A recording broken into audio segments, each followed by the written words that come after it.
Hey, I'm Alex Radical from Board Game Codes, and I'm reviewing Everstone, Discovering Ignis from Meeple Publishing. Everstone is a 1-to-4 player tableau building game with a degree of worker placement-ish and action selection and a whole bunch of other things, but first and foremost, this is a prototype. All rules, components, subject to change, and of course, I'll have a link to the crowdfunding campaign down below. But with that, let's go ahead and get into this game. The basic idea of the game is you're trying to be the first to go ahead and get 10 points in this track over here. And there's a variety of ways you get points, but they all require work. To begin with, there's going to be these global achievements up here. They give you a variety of ways to do certain things, and if you get those, you'll be able to go ahead and lock in a point. You're also going to have your personal starting goals you have, which give you your own personal thing. That's a little different than the global achievement, rather than its own public thing up here. Maybe you have your own private goal over here to end your turn with 15 or more resources in your possession. So that will go ahead and give you an opportunity to go ahead and get a point in the game. There's going to be a bunch of small things, including some of the worker placement spots in the game, because your caravan over here is going to be moving slowly around the board as you play, and some of these locations in the game are going to give you ways to get points by trading in something to go ahead and get a point. And as much as this might seem very easy based on what I'm walking through over here, for the most part, a lot of things in Everstone will come quickly at you, but points will not. Those require a bit more work to try to work your way into finding those precious points wherever you have the opportunity to do so you can be the first person to cross those 10 points, to cross that 10-point threshold on the reputation track. It's more reputation than points. Past that, as far as the actual economy of the game, so to speak, or what you're doing on your turn, you're going to be taking one of 4 core actions, although everything will cascade out from there. You see, you have your personal player board over here, and you have Barter, Explore, Harvest, and Repair. Those are going to be the core actions. You're going to be switching your people back and forth between different actions, choosing those actions, and then activating a variety of bonuses around those actions. We'll come back to the bonuses shortly, but let's talk about those actions first. Bartering is going to get you cards. Bartering is going to allow you to go to the marketplace over here and to go ahead and get a card from the marketplace over here. You're going to buy a relic from the marketplace, and those relics you have the opportunity of either discarding right away for an immediate cash out, or alternatively putting those broken relics into your workshop to repair them, which is a pro-con situation, because by putting them into your workshop, you effectively cover up spots on the workshop that take away bonus actions from you. The flip side is by completing those relics, you'll get to slide them underneath the workshop and earn more ongoing bonus actions, plus of course the fact that they will clear out your influence as well in the game as you go through it. So while there is a small downside to them, the trade-off of that is usually worth it in your favor. So you go to the marketplace, you go ahead, you gather a new relic, you pay the cost if relevant, and you take a relic action if you're able to. Now I will say over here, the opportunity over here is to the bonus action you get in the workshop is to gain the other Ignis reward over here. Basically, there's going to be 2 different rewards, and they start off the game, by the way, with pre-printed on the board, but there is a module to go ahead and add variable ones to the game, so you have different ones going on every single game as you play, but you'll be able to take 1 of those rewards, and 2 if you have your spot uncovered. Now I will say, this is a good time to note, this is not going to be a full rules overview. My goal is to give you a general idea of how the game plays. To that end, I will not be going into every detail. I will not be covering all the bonus actions in each of the 4 things. I'll try to cover whatever I feel is more relevant to you understanding the flow of the game. So again, Barter allows you to go to the marketplace, allows you to get relics which are important, slide down remaining relics, draw out a new one, and that's basically the Barter action. Then we have the Explore action, which is a bit of the semi-worker placement aspect on the game. In the Explore action over here, you're going to take your caravan, and you're going to move it to any spot you see fit. There's no need to count out whatever, just go wherever you want. It's worker placement, just worker placement driven by one of your 4 actions. When you go to a location, you're going to be able to take the action on that location, whatever that action is. Sometimes paying a cost, getting a benefit, sometimes just getting a benefit. And then from there, a few things are going to happen. And again, loose details in this one, but first of all, the worker placement spot is going to rotate outwards. So when you go to a spot, you'll go ahead and take this, you'll take one of these side spots in, slide that in, slide this up, and slide this one over here, which effectively, think of these as traveling salespeople, as it were, wandering from village to village, and they are rotating around the board as you play. But additionally, if someone else's caravan's there, you're going to have to basically give them a benefit. If you have influence tokens there, yours or others, for each influence token in a spot, and there can be up to 4 in a spot, you're going to gain that benefit. And yes, you can trigger your own influence tokens as well, so you can start loading up influence tokens in a spot, if you're able to. Once there's 4 tokens there, no one else can go there, and then go ahead and get that extra benefit for each influence token you have there. That's going to be one of the benefits of doing the Explore action. You get the action on the tile, which at least 2 of these tiles, there are a variety, you don't use them all game to game, but at least 2 of these tiles over here are going to give you these extra ways to gain reputation in the game. And so you're trying to go ahead and take those extra worker placement spots, being mindful of other people's caravans, and being mindful of the influence on the spot. The third action is going to be Harvest. Harvest is effectively going to give you resources. You're going to roll the dice over here. We got 6, 2, 2. You're going to look at the top card of the relic deck over here. This over here requires a 3, 3, and an even card, an even die. If you have that allocation of dice, you can see over here they are different as you go. That's a 3, 5, 1.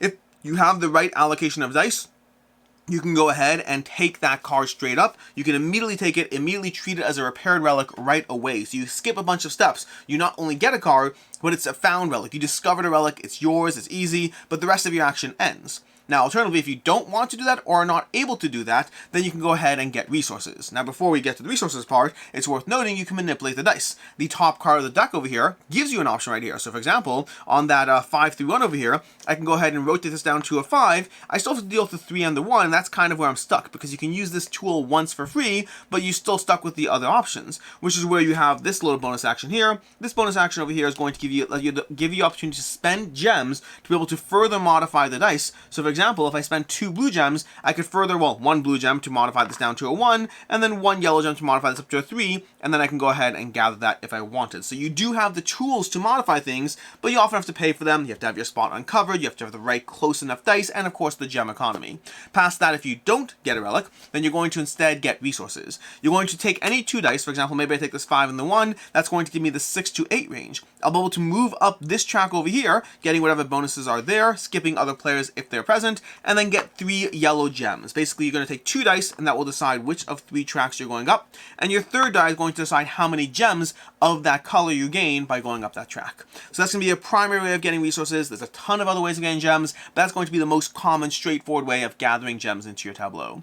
Which brings us to the 4th action, and the 4th action is going to be repairing relics in your workshop. When you repair a relic in the workshop, you pay the cost of the relics. That's going to be listed over here. You'll see the cost of the relic, and you could pay multiple relics as you play. So you have that opportunity, and then you either straight up take the reward, or you slide it up under the spot that you repaired it from, and that will trigger as a bonus action whenever you take those actions. So effectively, relics are going to give you more ways to augment your tableau, and they also allow you to, very often, not always, they allow you to gain influence tokens, putting them out on spots on the board wherever your current caravan is at the moment. And that brings us kind of to talking through this board over here, because I didn't heavily go into it, but when you take one of the actions, you're not just taking the action. You're going to take the action, but first you're going to benefit from any of these cards over here, any of these caravan upgrades you've slotted into the top of your board. Those are not super easy to get your hands on, but you will have the opportunity to get a whole deck of those and put them into various spots, gaining additional benefits. You'll take the action itself, you'll take the workshop action if it's uncovered,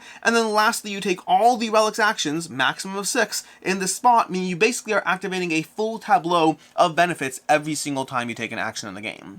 That's kind of the core of it. There's a bunch of other things to kind of talk about. Ultimately, this is where we start talking about the global achievements over here. I'll just go through some of these over here. This one is going to go ahead and have 6 relics under the barter action, under the explore, and under the repair action. So basically load up those actions, and you'll go ahead and gain reputation there. This one over here wants you to gain 10 resources in 1 turn, or end your turn with 20 more resources in your caravan. Again, these start to make sense as you go through these. You are limited on resource spots. You have to earn them as you go. You can go to the top of these influence tracks over here, where you'll gain reputation over there. You're going to, again, have these worker placement spots. You can trade in for reputation, and you want to be mindful there. By going to one of those, you can effectively send it off to the side where no one else can benefit from a turn or two, and that's going to be a nice way of slowing down their pace of gaining reputation, since you only need 10 to win, which means you are trying to be mindful, although I will say 10 really triggers endgame. More so, you're going to see whoever has the most reputation at the very end of it, but that is basically how you play through Everstone, discovering Ignis, past the assortment of other cards, details, extra storage spots, basic relics, all those other things to get into, but that is basically Everstone discovering Ignis.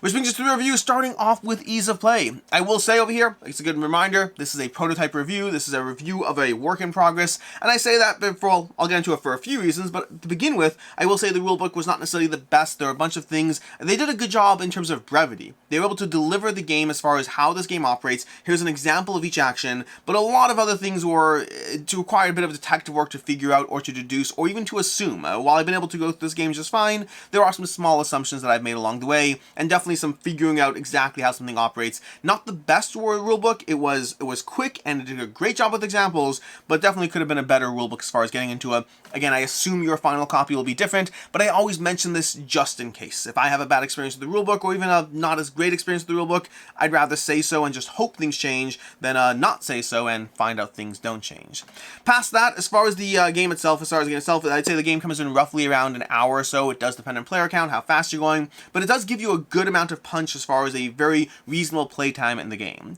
And table space is not the worst either. As far as what I like, don't like, and can see others not liking, starting off with what I like, which is in general the action selection puzzle over here, just forces you to choose different actions, but also to power up different actions. Basically, you're taking 4 actions in the game, but you're going to be powering up certain actions to the relics. To a certain extent, you are sometimes rewarded for going out deep, for going wide, for powering up multiple actions. Sometimes it's a good thing. Sometimes it's good to double down on 2 or 3 actions and focus on jumping back and forth between those as optimally as possible, and hoping the things you slide under your player board to power up that tableau complement that missing action to ensure you're getting cards or getting resources or whatever it is that you're missing out on from a core action. But the fact that you're taking multiple actions, forcing yourself into a choose this, then this, then this, not repeating the same action, combined with the tableau building to me is the best part of this game. Almost everything you do in the game just powers up how strong a singular action is as you play, and that's just rewarding.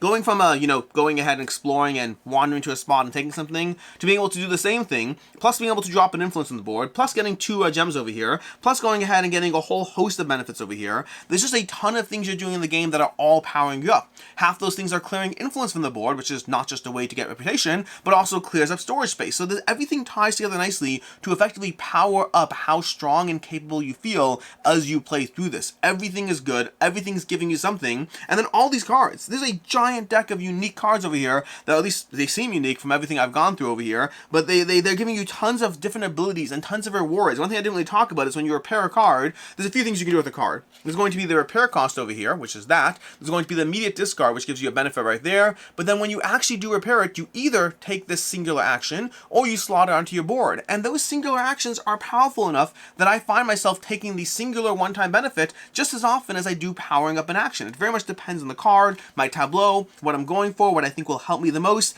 but there's a ton of options. There's a whole deck full of cards over here, giving you tons of abilities and ways to build out and complement your tableau, making it so that the replayability on this one is fairly high. And we haven't even talked about the fact that there's also a module for starting benefits for players. You're going to have different actions in the game as you play through it. You have those different, Ignis bonuses over here that'll give you different ways to mess with the market itself and the barter action. There's so much variety to the core game experience as far as how to try to drive your engine forward as efficiently as possible. This game is all about being an efficiency engine. Resources, you can get them. In fact, you can get anything you need in this game. That's not the question. The question is, are you taking a turn to do a harvest action while my tableau is basically feeding me what I need as I go through it? And that balance of trying to think through how you can build up the most efficient puzzle to solve this race to 10 points, that's ultimately the question that drives drives Everstone discovering Ignis.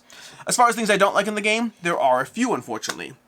First of all, going to that prototype aspect, I will say the art and graphic design don't work for me as much in this game. And that's coming from a few areas. And again, prototype. I do not know what areas are being changed. I don't know what's going to be updated. I don't know what will be final. I just don't, unfortunately. But I will say, elements of graphic design just aren't where I want them to be as far as a finished product. I'll say a lot of pieces of artwork, a lot of it's being duplicated with differences, and I don't know if that's final. So for example, these tiles over here, you can see they have the same background art, and there's different, carriages or things in the background. And that is what it is, not the end of the world, except for the fact that, and let me see if I can find some final cards over here, because a lot of these don't even have the art.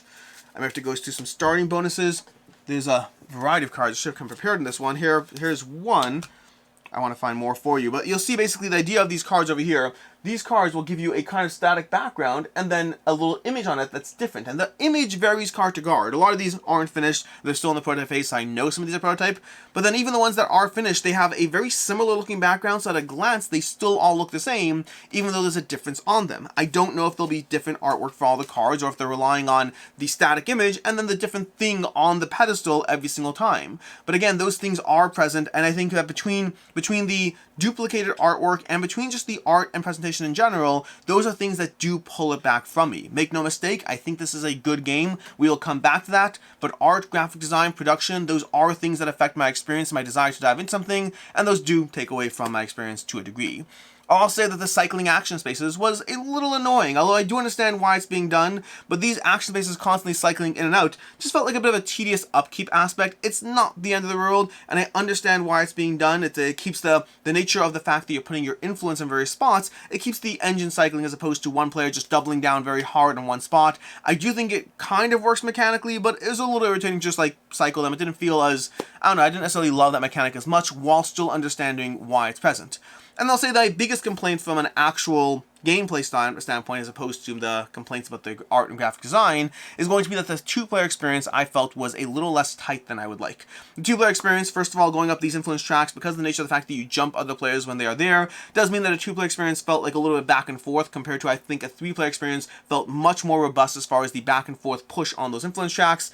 Similarly, the board just doesn't feel as tight in a two-player game. It feels like a lot of people doubling down their own influence in spots and then trying to go to those spots when relevant, versus a 3 or 4-player game is going to feel a lot more tight as far as the actual influence going on the board and the way it affects the overall puzzle, as opposed to more of a back and forth. So the two-player, to be very clear, still enjoyed the two-player, but I definitely enjoyed higher player counts more than two-player. As far as things I can see others not liking, first of all, I mentioned this already briefly, but it is too easy to get resources. To me, that doesn't bother me. I mean, it's a game where you're never going to lack. If you need a bunch of blue tokens, great. Roll some dice and you'll get some blue tokens. That's not a problem at all. Granted, that is one of your core actions. That's your turn, so you spend your turn doing so. To me, this game is about the efficiency of how do you get what you want with as few actions as possible. But if you're feeling, you might play this game and just feel that things aren't tight enough, which is true to an extent, but it's not about trying to get things, it's about just efficiency of getting those things. I'll say that there's options overloads. As much as I enjoy this tableau of cards over here, at the end of the day, there's a ton of options on the table. There's a ton of things that are constantly being thrown in your face as far as the cost of the cards, the benefit you're going to get for slotting it underneath your board, the benefit you're going to get for cashing it in. There's a lot of text constantly cycling in, and especially if you're playing a 3 or 4 player game, by the time it comes back to your turn, there might be 2 or 3 new cards in the marketplace that weren't there before that you have to be mindful of. And then lastly, I'll say that the resources in the game ultimately come down to being blue, red, and yellow gems, which I think it's a little harder to wrap your head around blue, yellow, and red gems as opposed to possibly having a resource such as, bread, stone, and brick. Those kinds of things are a little bit more easier for players to wrap their heads around mentally, as opposed to just different color gems. Again, not the end of the world. It is a thematic, issue or whatnot, but I think that is something that, again, what I can see others not liking. As far as final thoughts on Everstone Discovering Ignis, I am torn on this one. I had a lot of fun with the gameplay. I really did. But also I can't separate it's always hard rating a game that's a work in progress, and sometimes they're closer to being finished, sometimes they're not, and I don't know where Everstone is, especially on those art and graphic design issues. I also know myself, and I think that those things, as much as ultimately I say that, the game above all, the game is the main thing, and it is, certain things can pull me a little bit further back from my desire to dive into things. It's a competitive marketplace out there. There's new great games coming out every single year, every single day. There are tons of great games deserving of your attention, and so I do have to look at things as a full package. If I wasn't taking into account the art and graphic design, this would easily be a 4 out of 5, possibly even higher. I had a lot of fun building up my tableau, and I do like games that let you have a lot of things. It's up to you to try to figure out how to get stuff. But ultimately, it is part of the package. So for me, this is very much a tentative rating, but for right now, I am giving it a 3.5 out of 5. There's a good game here. I do like it a lot. I think it's great, but ultimately, I do have to see what the final product is to see where it is, to see where it tempts me as far as the games I'm pulling out and playing. For right now, it's a very good game. It is held back in some areas. I'm hoping those areas are just prototype issues, but until I have a final copy or until I see where this game goes, I just don't know. So a 3.5 out of 5 with the optimism that will go up as we get to a final copy. As far as other game recommendations, first of all, if you like this little, cascading aspect where your actions get stronger and stronger every single turn, I highly recommend Deus. Deus is going to be a great game that, again, has a similar mechanism where your actions literally just get stronger. Every time you play a card, it makes that action stronger the next time you play it. And then this is obviously inspired to some extent with the point track from Dune Imperium. The way, don't get me wrong, many games give you points and 10 points is just a random number, but the way 10 points triggers endgame, the way there are different ways to get points, there's a big economy going on, but chasing those individual points is a little harder. The way you have influence tracks, there's definitely a bit of a Dune Imperium mixed into this, so I'd say if you like this, it's worth checking out Dune Imperium, and possibly vice versa, although there's as many differences as there are similarities, so take that one with a grain of salt. In any case, and until next time, I'm Alex Radcliffe from Board Game Co. I hope you enjoyed this video, and as always, I hope you have a good one.